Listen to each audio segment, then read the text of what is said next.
ఆగండి. ఫస్ట్ అయితే హలో చెప్పేస్తాను. ఇప్పుడు మనం ఫ్రెండ్స్ అయిపోయాం కదా! సో, ఇంకా మ్యాటర్‌లోకి వెళ్దామా? ఈరోజు సిల్వర్ ప్రైస్ ఎంతుందో తెలుసా మీకు? చూడండి మీరే డిఫరెంట్ ఏరియాస్‌లో సిల్వర్ ప్రైస్ ఎలా ఉందో. గోల్డ్ ఒక్కటే కాదండి, సిల్వర్ కూడా కొనేవాళ్ళు ఉంటారు. సిల్వర్ కూడా ఇష్టపడే వాళ్ళుంటారు.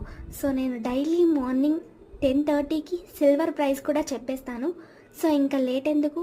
లైక్ చేసేసేయండి, ఫాలో చేసేసేయండి అండ్ ఒక కమెంట్ కూడా చేసేయండి. నాకు సపోర్టివ్‌గా ఉంటుంది. ఏంటి సిల్వర్ ప్రైజే చెప్తున్నావు, గోల్డ్ ప్రైస్ ఎక్కడా అని అనుకుంటున్నారా? గోల్డ్ ప్రైస్ ముందే చెప్పేశానండి. సిల్వర్ ప్రైస్ ఒకటే లేట్‌గా చూస్తున్నారు మీరు. సో, మార్కెట్‌లో సిల్వర్ ప్రైస్ అయితే ఇంతే. కానీ లోకల్‌గా గోల్డ్ షాప్ ఓనర్స్ ఎవరైతే ఉంటారో వాళ్ళు సిల్వర్ ప్రైస్ మీద కూడా 10-20 రూపీస్ అయితే పెంచుతారు కంపల్సరీగా. ఇక్కడే మనకి ప్రైస్ డిఫరెన్స్ అనేది వస్తుంది. అది కూడా కొన్ని షాప్స్ ఓనర్స్ మాత్రమే పెంచుతారు. ఈ వీడియోకి ఇంతే. మళ్ళీ రేపు కలుద్దాం. బాయ్.